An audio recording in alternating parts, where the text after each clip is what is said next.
Ти зможеш колись пробачити росіянам? Ну, тільки якщо кожна людина із Росії стане на коліна і вибачиться за те, що вони зробили із нашими містами, із нашими людьми. Маріуполем, Херсоном, Луганськом, Донецьком, Харковом, Сумами, Черніговом. Коли звучить сирена, треба прятатися в тамбур, у підвал, у погреб та бомбосховище. Ну, я взагалі така не дуже емоційна людина, тобто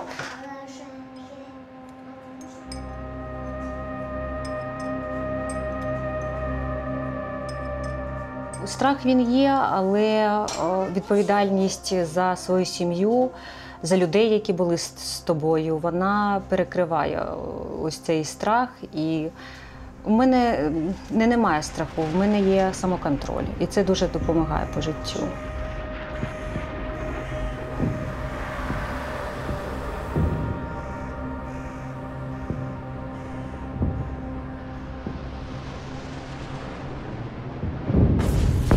І коли пролунав перший вибух, серце завмерло. І вибачте. Дуже важко згадувати, тому що був найбільший страх того, що наші діти тут загинуть.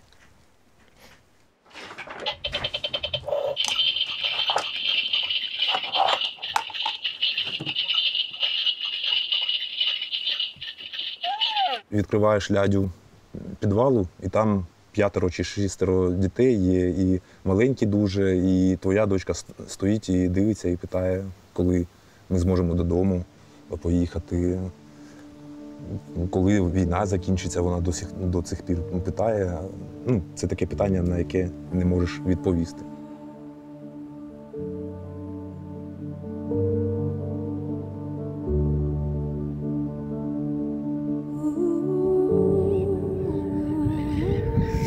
так мы живем под постоянные выстрелы, бомбежки, взрывы. А за вікном майже весна.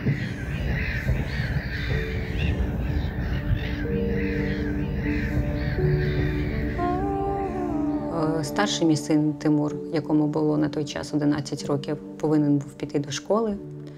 Лєра трошки прихворіла, тому повинна була залишитись зі мною вдома.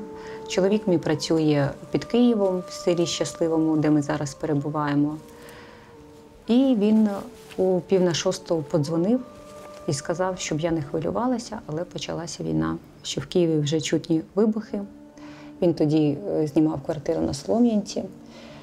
І сказав, щоб ми збирали речі, він буде їхати за нами.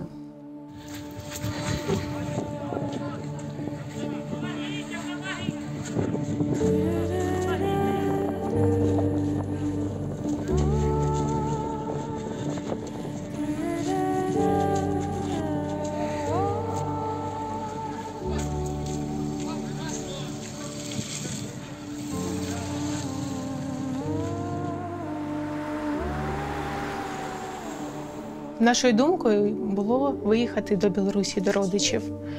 Але добре, що нас, напевно, Бог захистив.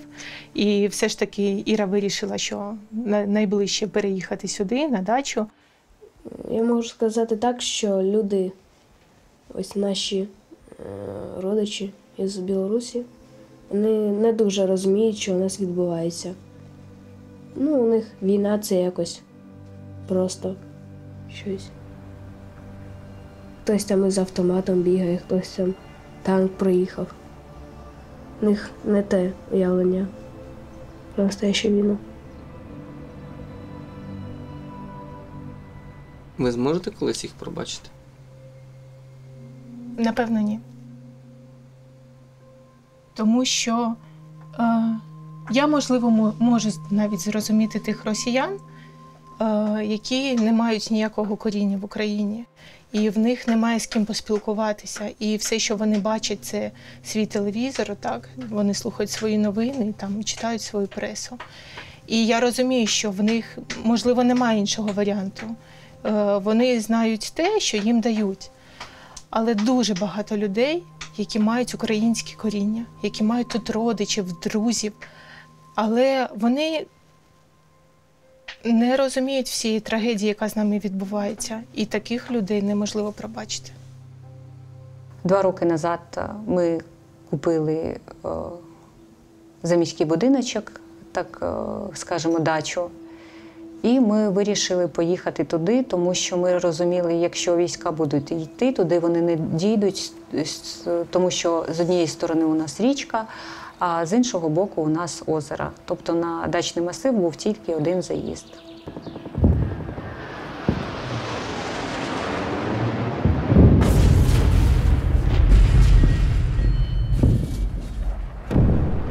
І ми розуміли, що, можливо, тут буде більш-менш спокійніше.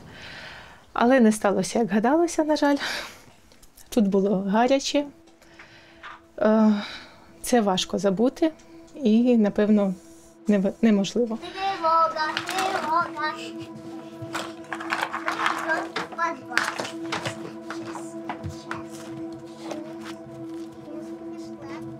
Я взяла малыша. Я взяла лиса. Только больше, чем твоего. Знаки виды повітряної тривоги. Тогда ми... Коли ми грузили машину, в місті стояла, звичайно, паніка. Це десь була там на 7:30 ранку. Люди всі кудись, хтось біг кудись, хтось в магазини біг, хтось вже пакував також машини, щоб виїжджати з міста. Дорослі, поводили себе не дуже впевнено, вели себе, як будто вони не до кінця впевнені у своїх діях, їх наступних кроках. Вона потім спитала, що робимо. Їдемо до сестри на дачу. Я їх відвіз і поїхав на роботу, бо не було розуміння, що почалась війна. Я приїхав на роботу, по дорозі зустрів черги на автозаправки, це було десь о 6:45, мабуть. Черги були на заправку, не можна було доїхати на роботу. З роботи я вже, на роботі сказали, роз'їжджайтеся, почалась війна, і я поїхав сюди.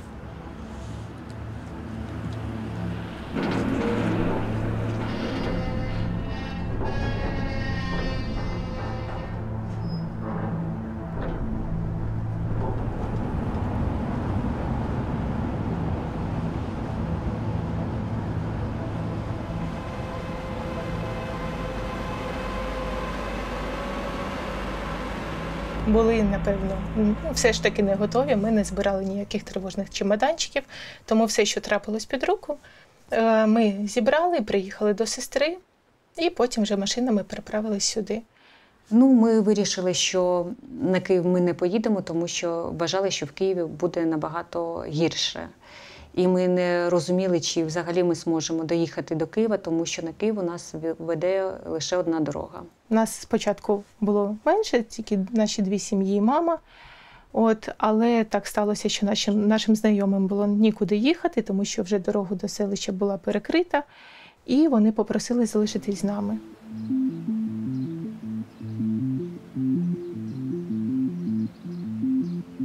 Перший день війни сюди до нас приїхало разом з нами 18 чоловік, тому що люди боялися залишатися в місті, залишати дітей, тому що були вже в перший день, 24-го, вже були дуже сильні прильоти, і ми розуміли, що будуть йти російські війська через наше місто, саме на Київ вони планували. Ці всі прильоти і вильоти, вони були всі через нас, тому що з тієї сторони у нас місто, тут у нас село Количівка, тут у нас село Шестовиця. І всі ці снаряди, вони просто летіли через нас. Небо, воно просто було все порізано, ось всі хмаринки, вони просто були розрізані всі снарядами, градами порізані. Перший день у нас пішов на підготовку дітей і пояснення того, що з нами, в принципі, відбувається.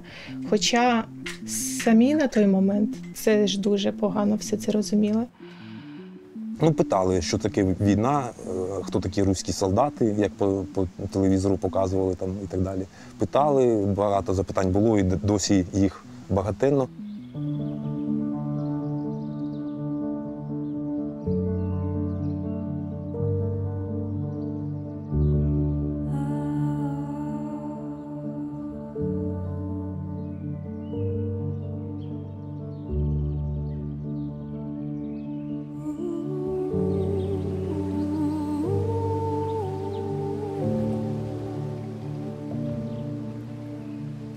Підвал на такому рівні, ось тут були за стінкою голови дітей, і тому ось це нам прийшлось все укріплювати, вже з чого було. Тому що дачу ми купили тільки 2 роки тому, і ще до її не довели.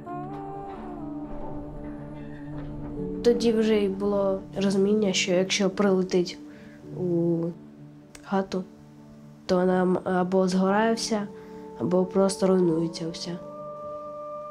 Тобто підвал би вас не захистив? Ні.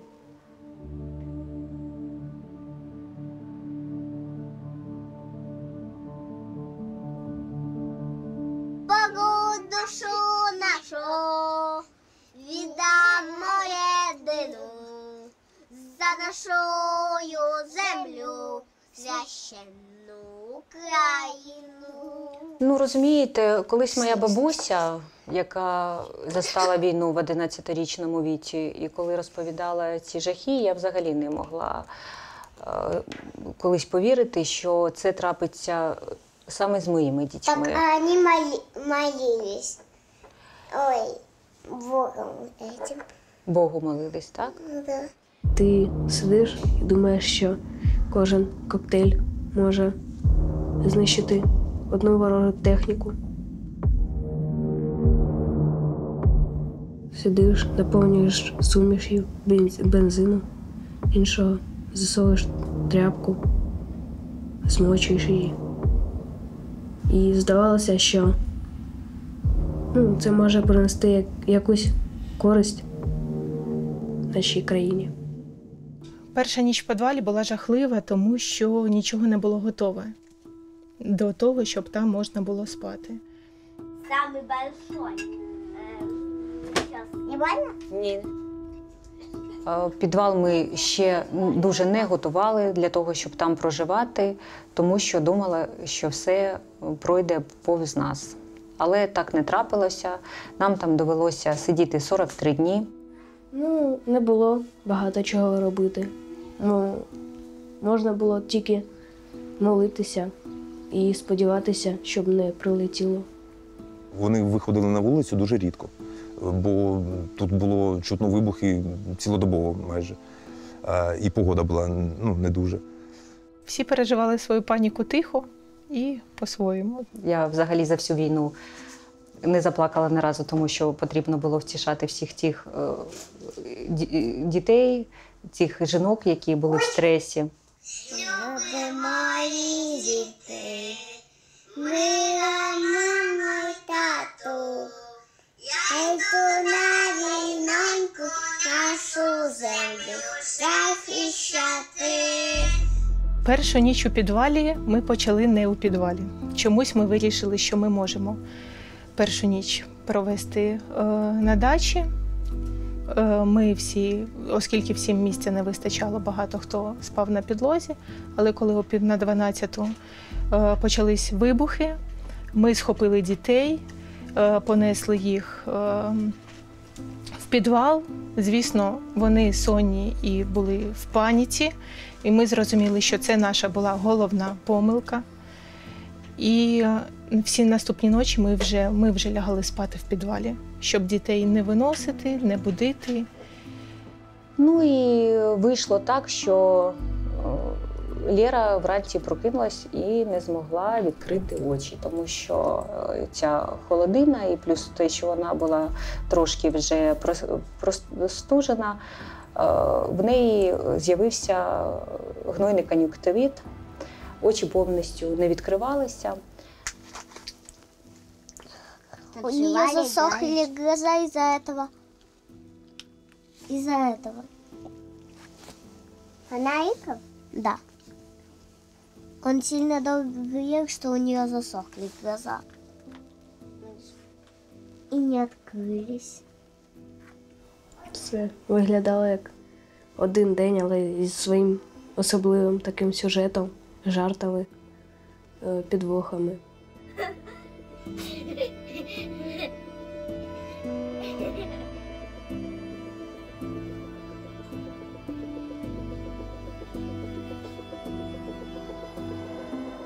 Я хочу сказати, що через декілька днів ми себе в підвалі більш безпечно відчували, ніж вдома, ніж в домі чи на вулиці.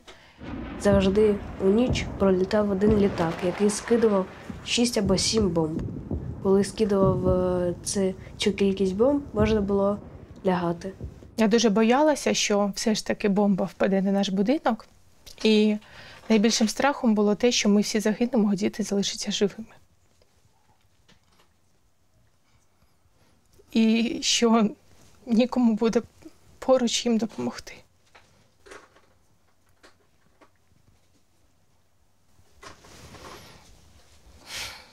Не можу я про таке.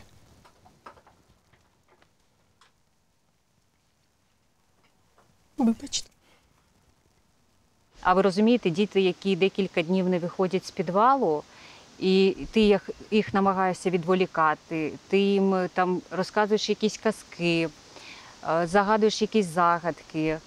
За цей період, до речі, ми дуже багато вивчили пісень, саме українських, тому що ми вирішили, що з російською естрадою покінчено раз і назавжди.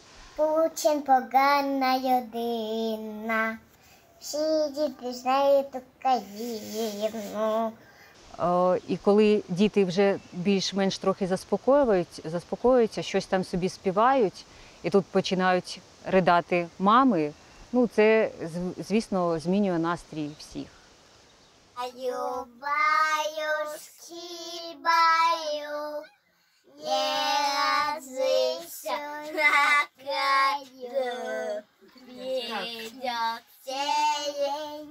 Что там сказали?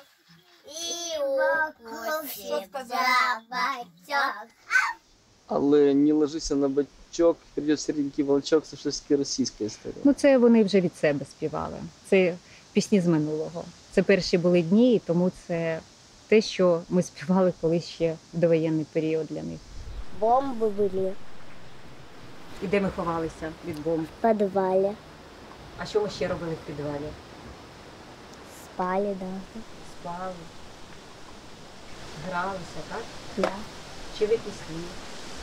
Ти співаєш пісню, яку ми в підвалі вчили? Какую? Люби мої. Любі мої діти, мила мамо й тату, я йду на війноньку нашу землю захищати. Не плачте за мною, якщо в полі згину, сейдам за любуненьку нашу Україну. Так, ми увесь час намагалися якісь запаси роздобути. Ми їздили у місто, хоча це було ризиковано. По своїх квартирах вийшло у нас проїхати, позбирати там, що залишались крупи якісь. Намагались, весь час ловили рибу.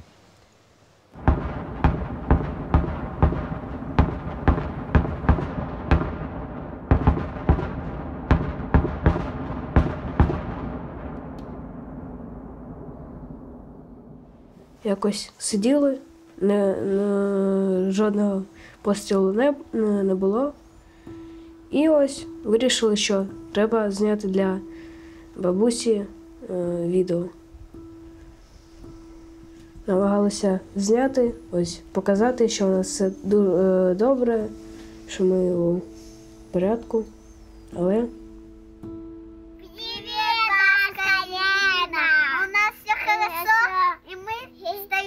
на даче лавочки, и мы смотрим черепашек и черепашонка. нічого у нас не в порядку.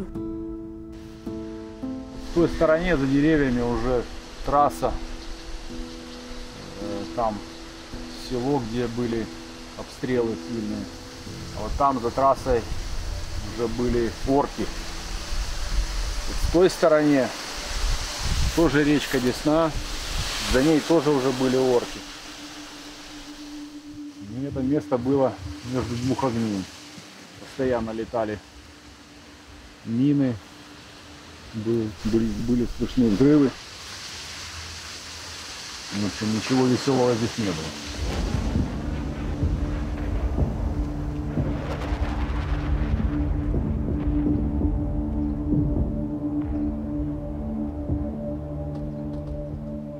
Була змога постріляти з АК. Не пам'ятаю якого. Але не 47-го там чи раніші версії, а вже пізніші, які були вже нові автомати. У мене тато пішов у тероборону. І ще одночасно був волонтером. Він заслужив медаль мужності 3-ї степені. Був момент, коли вже декілька тижнів не було світла. І у нас не було, і в місті не було. І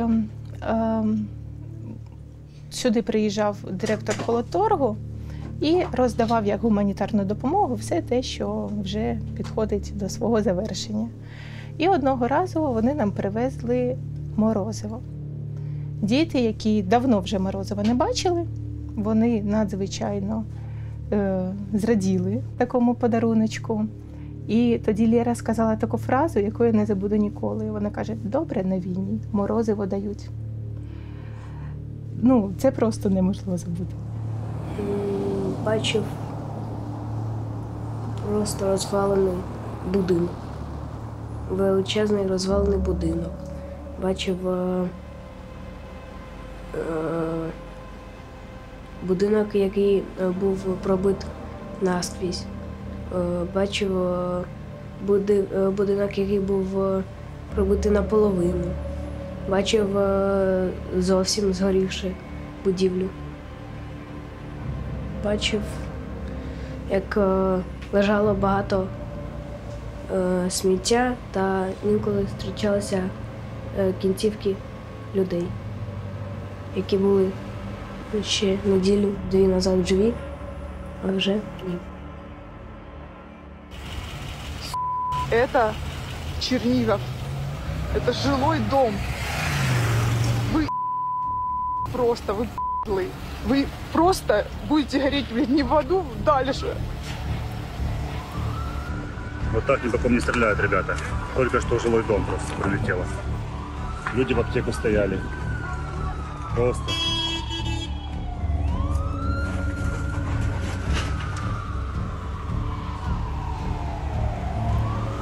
Вот вам. Что происходит, что мне показывают по новостям россияне. Це мій дім. Хаос. Це просто. Я не знаю. Зараз приїхали на допомогу. Все добре, але він горить. Сегодня даже не знаю, какое чувство. Вот такое у нас происходит. Я не знаю, что будет дальше, как будет дальше с нами. Чернигов держится. Мы тоже стараемся не падать духом. Стараемся успокаивать своих детей, своих матерей. Вот такой у нас русский мир. От чего нас пришли спасать, непонятно. Мы работали, учили детей, воспитывали, ездили отдыхать, у нас было все хорошо. Нас не надо было спасать. А теперь, получается, спасение русского мира – это убить население України. Ми мало чого бачили, але ми все чули, що відбувалось над нами. І в зоряному небі вночі ми бачили, як летять ті ракети, і ми просто кожного вечора думали про те, що долетить чи не долетить. І кожної хвилини, коли ми чули відліт, ми рахували секунди до того, коли все ж таки настане приліт, щоб подивитися навколо і побачити, що нас не зачепило, що ми всі живі, що ми всі тут. Таких моторошних моментів, все наше життя тут складалось з цих моторошних моментів. Жахливішого за оте очікування, коли прилетить чи не прилетить, не було нічого. Я коли вийшла на вулицю і зрозуміла, що дитина, якій 11 років, яка повинна гратися, розважатися, навчатися, вона крутить коктейлі Молотова, і вона це робила настільки спокійно, що я розуміла, якщо доведеться їх кидати, він буде їх кидати. Тобі не шкода, якщо ти підпалиш танк, а там згорять росіяни? Ось росіянам шкода, коли вони обстрілюють нашу країну, наші будинки, і думають, що там сидять малі діти. Діти, цивільні люди, які нічого не зробили їм. Їм шкода?